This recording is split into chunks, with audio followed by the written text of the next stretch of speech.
ஏர் India A171 போன மாசத்திலிருந்து நம்ம மனசை போட்டு உழுக்குன ஒரு சம்பவம்னா இதுதான். இந்தியாவினுடைய ஏவியேஷன் ஹிஸ்டரியில ஒன் ஆஃப் த பிளாக் டேனா அது அந்த விமானம் விபத்துக்குள்ளான தினம். வெறும் 36 வினாடிகள் பறந்த விமானம் கீழே விழுந்து நொறுங்கும் போது 260 உயிர்கள் பலியாகின. மெடிக்கல் காலேஜ், அதை சுற்றி இருக்கக்கூடிய நபர்கள், அதை பார்த்து கொண்ட நபர்கள் அப்படின்னு சொல்லி இதனால் ஏற்பட்ட பாதிப்புல இருந்து இன்னும் மக்கள் மீள முடியாத நிலைமையில தான் இருந்துட்டு இருக்காங்க. அப்படிப்பட்ட விமான விபத்து ஏன் நடந்துச்சு, எப்படி நடந்திருக்கும், அதற்கான என்ன காரணங்கள் இப்படின்னு சொல்றது எல்லாமே இனிஷியல் ரிப்போர்ட் ஒன்று வெளியாகி இருக்கிறது. 15 பக்கங்கள் உள்ளடக்கிய இந்த ரிப்போர்ட்ல என்ன சொல்லியிருக்காங்க அப்படிங்கிறதும் அதன் வழியா நமக்கு என்ன தெரிய வருகிறது அப்படிங்கிறதை மட்டும்தான் இந்த ஒரு பதிவுல பார்க்க போறோம். சொல்லப்போனா அந்த விமான விபத்தினுடைய காரணங்கள் ஓரளவுக்கு நம்ம கண்ணு முன்னாடி வந்து போகுது. அன்பு தமிழஞ்சங்களுக்கு தமிழ் பொக்கிஷத்தின் வணக்கங்கள்.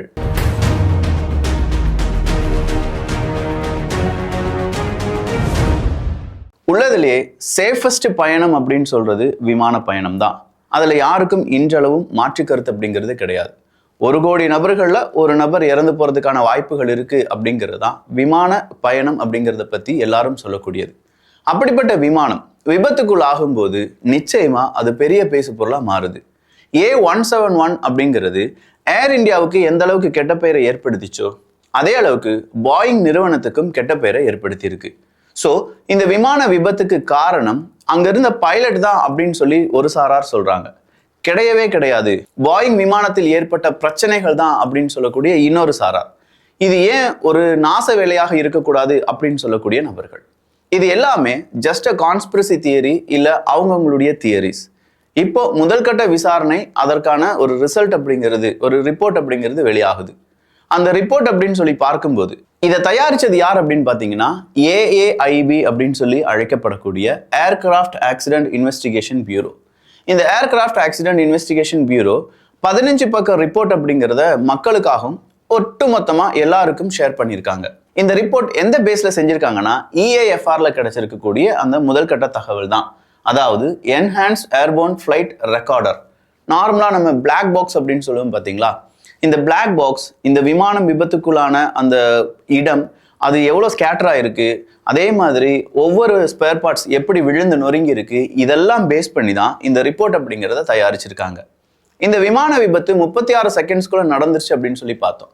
ஸோ இந்த 36 செகண்ட் அப்படிங்கிறதுக்குள்ள இந்த விமானம் நொறுங்கிய இடத்தை சுற்றி சுமார் 1000 அடிகளுக்கு இந்த விமானத்தினுடைய பாகங்கள் சிதறி இருந்திருக்கு. அப்ப இதுல இருந்து இந்த விமான அந்த இன்வெஸ்டிகேஷன் டீமுக்கு என்ன தெரிஞ்சிருக்குன்னா செமையான ஒரு இம்பாக்ட் அப்படிங்கிறது வந்திருக்கு. அந்த இம்பாக்டை பெரிய அளவுல விமானிகள் ஏற்படுத்தி இருப்பாங்களா அப்படிங்கிற ஒரு கேள்வியை உருவாக்குது. என்ஜின் ஃபெயிலியர் அப்படிங்கிறது தான் எல்லாரும் இனிஷியலா சொன்ன ஸ்டேட்மெண்ட். இந்த இடத்துல ஒரு பைலட் கேட்கிறாரு, நீ ஃபியூவலுக்கான சுவிட்ச் ஆஃப் பண்ணியா அப்படின்னு சொல்லி. அடுத்த பக்கமா இருக்கக்கூடிய பைலட் சொல்றாரு, நான் ஆஃப் பண்ணலையே அப்படின்னு சொல்லி. அப்போ இதுதான் முதலாவதான பாயிண்ட். இந்த முதல் பாயிண்ட்டை புரிஞ்சுக்கணும்னா இதனுடைய அக்சலரேஷன் ஸ்பீட் அப்படிங்கிறதும் இதனுடைய டேக் ஆஃப் மேக்ஸிமம் ஸ்பீட் அப்படிங்கிறதையும் நம்ம பார்க்க வேண்டும். இந்த விமானம், இந்த ட்ரீம் லைனர் அப்படிங்கிற இந்த விமானம் accelerated to take off speed 153 knots அப்படின்னு சொல்றாங்க. அதாவது 283 கிலோமீட்டர் பெர் ஹவர். இந்த 283 கிலோமீட்டர் பெர் ஹவர் அப்படின்னு சொல்றதுல இருந்து அடுத்ததா அது ரன்வேல ஓடி பறக்கக்கூடிய அந்த ஒரு ஸ்பீட் அப்படிங்கிறத 333 கிலோமீட்டர் பெர் ஹவர் அப்படின்னு சொல்லுவாங்க. இதை தான் கிளைம்பிங் ஸ்பீட் அப்படின்னு சொல்லுவாங்க. ஸோ இந்த கிளைம்பிங் ஸ்பீடு வர இந்த விமானம் சரியாதான் என்ன செஞ்சிருக்கு, டேக் ஆஃப் அப்படிங்கிறது ஆயிருக்கு. அப்படி டேக் ஆஃப் ஆன கொஞ்சம் வினாடிகளையே கட் ஆஃப் சுவிட்ச் அப்படின்னு ஒரு சுவிட்ச் இருக்கா. விமானத்தினுடைய காக்பிட் எடுத்து பார்த்தா தான் தெரியும், ஏகப்பட்ட சுவிட்சஸ் இருக்கும்.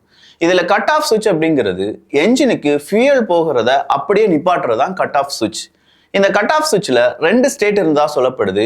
ஒன்னு ரன், இன்னொன்னு ஆஃப். இந்த ரன் அப்படிங்கிற அந்த ஸ்டேட்ல வச்சிருந்தாதான் என்ஜினுக்கு போகக்கூடிய ஃபியூவல் கண்டினியூஸா போயிட்டே இருக்கும்.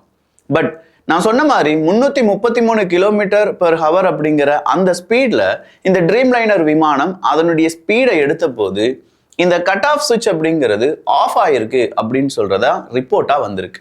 இப்படி ஆஃப் ஆன உடனே முதல் விமானி என்ன கேட்டிருக்காருன்னா, ஏன் இந்த சுவிட்சை நீங்க ஆஃப் பண்ணீங்க அப்படின்னு சொல்லி. அதற்கு இன்னொரு விமானி சொல்றார், I did not do so அப்படின்னு சொல்லியிருக்காரு. நான் எதுவும் செய்யலையே அப்படின்னு சொல்லி பதில் சொல்லியிருக்காங்க. இப்படி சொன்னது எதுல ரெக்கார்ட் ஆயிருக்கு அப்படின்னு பாத்தீங்கன்னா சிவிஆர் அப்படின்னு சொல்லுவாங்க, காக்பிட் வாய்ஸ் ரெக்கார்டிங் அப்படிங்கிறது தான். ஸோ காக்பிட்ல இருந்து அந்த பைலட்ஸ் பேசுறது எல்லாமே இதுல ரெக்கார்ட் ஆகிட்டே இருக்கும் கண்டினியூஸா. அந்த ரெக்கார்டை தான் திரும்ப எடுத்து இந்த ஒரு ஸ்டேட்மெண்ட்டை மட்டும் அவங்க விளக்கம் கொடுத்துருக்காங்க. ஸோ முதல் விஷயம் புரிஞ்சிருச்சு, இந்த கட் ஆஃப் சுவிட்ச் அப்படிங்கிறது ஆஃப் ஆயிருக்கு, ரன்ல இருக்க வேண்டியது. உடனடியாக விமானிகள் என்ன செஞ்சிருக்காங்க, இந்த சுவிட்சை ரன் பண்ணிட்டு என்ஜினை மறுபடியும் த்ரஸ்ட் கொடுத்து, அதாவது மறுபடியும் அதை ஸ்டார்ட் பண்றதுக்கு ட்ரை பண்ணியிருக்காங்க. அப்படி ட்ரை பண்ணும்போது ஒரு என்ஜின் என்ன செஞ்சிருக்குன்னா ரெஸ்பாண்ட் பண்ணியிருக்கு, ஓகே ஸ்டார்ட் ஆயிடலாம் அப்படிங்கிற மாதிரி ஒரு என்ஜின் ரெஸ்பாண்ட் பண்ணியிருக்கு. ஆனால் இரண்டாவது என்ஜின் அப்படிங்கிறது ரெஸ்பாண்டே பண்ணலை. இது 2 என்ஜின் மாடல் அப்படிங்கிறது நமக்கு தெரியும். ஸோ செகண்ட் என்ஜின் அந்த இடத்துல ரன் ஆகலை இல்லாட்டி ஸ்டார்ட் ஆகலை அப்படின்னு சொல்லும் போதே விமானம் அதனுடைய கட்டுப்பாட்டை இழக்க ஆரம்பிச்சிருச்சு. ஸோ விமான விபத்து நடக்கக்கூடிய அந்த தருணத்துல இந்த பிளாக் பாக்ஸ்ல இருந்து கிடைச்சிருக்கக்கூடிய இன்ஃபர்மேஷன் வச்சு பார்க்கும்போது both engines fell below minimum ideal speed during the incident அப்படின்னு சொல்றாங்க. ஐடியல் ஸ்பீடுன்னு ஒன்று இருக்கும்ல, இந்த ஐடியல் ஸ்பீட்ல இருந்து பிலோ மினிமத்துக்கு போயிருச்சு அப்படின்னா என்ஜின் வந்து டோட்டலா ஷட் டவுன் ஆயிருச்சு. அப்படி ஷட் டவுன் ஆன கொஞ்சம் நேரத்திலேயே இந்த விமானம் பக்கத்துல இருக்கக்கூடிய அந்த பில்டிங்ல மோதி ஒட்டுமொத்தமா அதனுடைய பார்ட்ஸ் எல்லாமே ஒரு 1000 அடி தூரத்துல செதறி இருக்கு அப்படிங்கிறது தான். ஸோ இந்த விமானம் டேக் ஆஃப் ஆகி 36 வினாடிகள் மட்டும்தான் பறந்திருந்தது. எக்ஸாக்டா சொல்ல போனா 1.6 கிலோமீட்டர் மட்டும்தான் இந்த விமானம் பறந்ததாக ரிப்போர்ட்டும் சொல்லுது. என்ஜின் 1 அப்படிங்கிறது ரிகவரி ஆகிறதுக்கான சைன் காண்பித்தது அப்படின்னு சொன்னோம் பாத்தீங்களா, அந்த ரிப்போர்ட்ல தெளிவா சொல்லியிருக்காங்க, engine once core deceleration ஹால்டட் reversed and began progressing towards recovery அப்படின்னு சொல்லியிருக்காங்க. ஸோ இந்த என்ஜின் 1 அப்படிங்கிறது சரியா அதனுடைய ரிகவரியை ஸ்டார்ட் பண்ணியிருக்கு. பட் என்ஜின் 2 பொறுத்த வரைக்கும் அது என்ன செஞ்சிருக்குன்னா ஃபியூவலை அது அக்செப்ட் பண்ணாத ஒரு நிலைமைக்கு போயிருக்கு அப்படின்னு சொல்றாங்க. அடுத்ததா இந்த ரிப்போர்ட்ல சொல்லக்கூடிய இன்னொரு டேர்ம் இருக்கு, இஜிடி அப்படிங்கிறது தான். இந்த இஜிடி அப்படிங்கிறது எக்ஸாஸ்ட் கேஸ் டெம்பரேச்சர். இந்த எக்ஸாஸ்ட் கேஸ் டெம்பரேச்சருடைய ரீடிங் எடுத்து பார்க்கும்போது தான் இரண்டு என்ஜினுக்கும் மறுபடியும் இவங்க ஃபியூவலை கொடுத்து எகைன் அதை ஸ்டார்ட் பண்ண ட்ரை பண்ணியிருக்காங்க. அதனால ஒரு டெம்பரேச்சர் வேரியேஷன் அந்த விமானத்துல வந்திருக்கு அப்படிங்கிறத புரிஞ்சுக்கிறாங்க. ஸோ இந்த ரிப்போர்ட்ல மூணாவதா நமக்கு இருக்கக்கூடிய கேள்விக்கான பதில் கிடைச்சிருக்கு. ஏகப்பட்ட ஃபியூல் அந்த விமானத்தினுடைய வயிற்று பகுதியில இருந்திருக்கும்ல, அந்த ஃபியூலினுடைய கெப்பாசிட்டியால இந்த விமானம் விபத்துக்குள் ஆனதா, இல்ல இந்த விமானத்தில் வைக்கப்பட்ட பொருள் ஏதாவது காரணமா அப்படின்னு கேட்டா அது எதுவுமே காரணம் இல்லை அப்படிங்கிறத கட் அண்ட் ரைட்டா இந்த ரிப்போர்ட் வெளிப்படுத்தி இருக்கிறது. விமானத்தினுடைய வெயிட்டா இருக்கட்டும், விமானத்தில் வைத்திருந்த பொருட்களா இருக்கட்டும், எல்லாமே நார்மலா தான் இருந்திருக்கு. எப்போதும் போல அந்த விமானம் ஏந்தி செல்லக்கூடிய அளவுக்கு தான் எல்லா பொருளும் இருந்திருக்கு. இதுல சதி செயல்கள் ஏதாவது இருந்திருக்குமா அப்படிங்கிறத 5வது பாயிண்டா கொடுத்திருக்காங்க. அப்படி எதுவும் நடந்ததற்கான வாய்ப்புகள் 0% அப்படின்னு சொல்லியிருக்காங்க. 6வது அவங்க கொடுத்திருக்கக்கூடிய பாயிண்ட்ஸ் என்னன்னா, பைலட்ஸ் தான் இதற்கான பிரச்சனையா அப்படின்னு சொல்லி கேட்டிருக்காங்க. பைலட்ஸ் இதற்கான பிரச்சனை இல்லை அப்படிங்கிறதையும் தெளிவுபட இந்த ரிப்போர்ட் கொடுத்திருக்கு.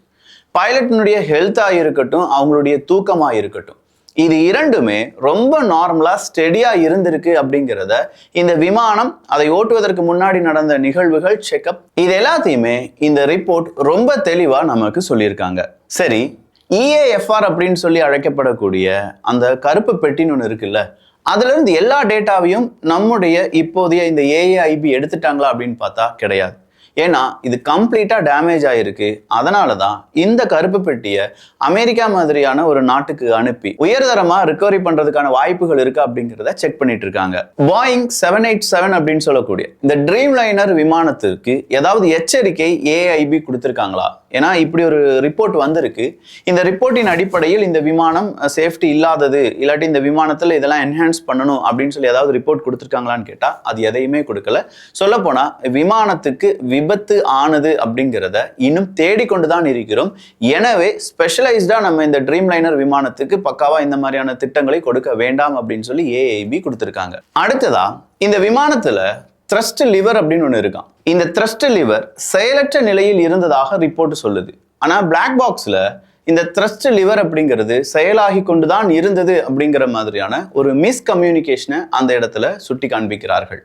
ஸோ இந்த த்ரஸ்ட் லிவர் அப்படிங்கிறதும் இதே மாதிரி ஏதாவது வேறு பாகங்களுக்கு மிஸ்கம்யூனிகேஷன் நடந்திருக்கா அப்படிங்கிறதையும் விசாரித்து வருவதாகவும் இப்போது விசாரணை குழு அவங்களுடைய அறிக்கையில சொல்லியிருக்காங்க.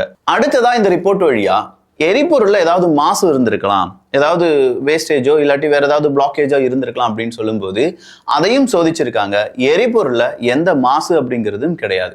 ஸோ எரிபொருள் நிரப்பிய இடத்துல ஏதாவது சிக்கல் இருந்ததா அப்படிங்கிறத சோதிச்சிருக்காங்க, அதுவும் சிக்கல் கிடையாது. ஸோ என்ஜினுக்கு போக வேண்டிய எரிபொருள் சாதாரணமா போகவில்லை அப்படின்னு சொல்லும்போது இது இரண்டுமே ரொம்ப மெயின். எரிபொருள்ல ஏதாவது மாசுக்கள், இப்போ நம்ம பைக்கெல்லாம் எடுத்துக்கிட்டோம்னா பெட்ரோல் கூடவே கொஞ்சம் நேரத்துல தண்ணியை விட்டுட்டாங்கன்னா பைக்கினுடைய என்ஜின் ஸ்டார்ட் ஆகிறதுக்கு ரொம்பவே கஷ்டப்படும். அதே மாதிரியான ஒரு நிலைமை இருந்ததான்னு கேட்டா அது இல்லை அப்படிங்கிறத இந்த ரிப்போர்ட் மறுத்திருக்கிறது. இல்லப்பா பறவை ஏதோ மோதிருச்சு அப்படின்னு தானே சொன்னாங்க, இல்ல பறவை மோதவில்லை. வானிலை ரொம்பவே சூப்பரா இருந்திருக்கு, தெளிவான வானம் இருந்திருக்கு அப்படிங்கிறத இந்த ரிப்போர்ட் சொல்கிறது. அது மட்டும் இல்லாம அதனுடைய விங்ஸ் அப்படிங்கிறது 5 டிகிரிலும், அதே மாதிரி கியர் கீழ் நோக்கி புறப்படுவதற்கு தேவையான அதே நிலைமையில தான் இருந்திருக்கு அப்படிங்கிறதையும் தெளிவா சொல்லியிருக்காங்க. ஸோ வேற எந்த ரீசனும் அதுக்கு பின்னாடி நம்மளால சொல்ல முடியாது. இதுல பார்க்க வேண்டிய 2 விஷயங்கள் தான். இப்போ 10 பாயிண்ட்ஸ் அப்படிங்கிறத இந்த ரிப்போர்ட் 15 பக்கங்கள் இருக்கக்கூடிய ரிப்போர்ட் சொல்லியிருந்தாலும் முதலாவதா ஒரு மிஸ்கம்யூனிகேஷன் இருக்கு அப்படிங்கிறத நம்ம பார்த்தோம். த்ரஸ்ட் லிவரா இருக்கட்டும், பிளாக் பாக்ஸ்க்குள்ள கம்யூனிகேஷன் ஒரு மிஸ்கம்யூனிகேஷன். பைலட்டும் கோ பைலட்டும் பேசிக்கிட்டது அப்படிங்கிறது ஒரு மிஸ்கம்யூனிகேஷனா இங்க கன்சிடர் செய்யப்படுகிறது. நீங்களா ஃபியூல் அந்த கட் ஆஃப் சுவிட்ச் ஆஃப் பண்ணீங்க அப்படின்னு சொல்லி கேட்டதும் நான் செய்யலை அப்படின்னு சொல்லி அந்த பைலட் சொன்னதும் அப்படிங்கிறது இங்க ஒரு மிஸ்கம்யூனிகேஷனா பார்க்கப்படுது. மூணாவதா இருந்த சிக்கல் என்ன அப்படின்னு பாத்தீங்கன்னா, ஓகே அந்த கட் ஆஃப் சுவிட்ச் ஆஃப் போயிருச்சு, மறுபடியும் ரன்ல வச்சு எகைன் அந்த செகண்ட் என்ஜினை ஸ்டார்ட் பண்ணும்போது என்ஜின் ஏன் ஸ்டார்ட் ஆகல, ரிகவரி ஆகல அப்படிங்கிறது ஒரு கேள்விக்குறியா இருக்கு. இந்த கேள்விக்கெல்லாம் சீக்கிரம் பதில் கிடைக்க வாய்ப்புகள் இருக்கு. அதற்கான முயற்சிகள்ல AAIB உட்பட பல அமைப்புகள் ஈடுபட்டு கொண்டிருக்கிறார்கள். ஒட்டுமொத்தமா இதனுடைய எஞ்சிய பாகங்கள் 100 அடிக்கு மேல செதறி இருந்தது அப்படிங்கிறது அதனுடைய இம்பாக்டை காண்பிக்குது. 1.6 கிலோமீட்டர் மட்டுமே போன இந்த விமானம் கிட்டவே விழுந்ததுனாலையும் அந்த வெயிட்னாலையும் தான் அதிக அளவு சேதாரத்தை ஏற்படுத்தி மனித உயிரிழப்புகளாக இருக்கட்டும், அங்க பில்டிங் உடைந்ததாக இருக்கட்டும், இதெல்லாம் நடந்ததாக ரிப்போர்ட்ல கூறியிருக்கிறார்கள். இன்னும் வேறு டீட்டெயில்ஸ் வந்தா அதையும் தமிழ் பட்சத்துல பார்த்துடலாம். ஸோ இந்த ரிப்போர்ட் என்ன சொல்லியிருக்கு அப்படிங்கிறத A to Z இங்க நான் சொல்லியிருக்கேன்னு நம்புறேன்.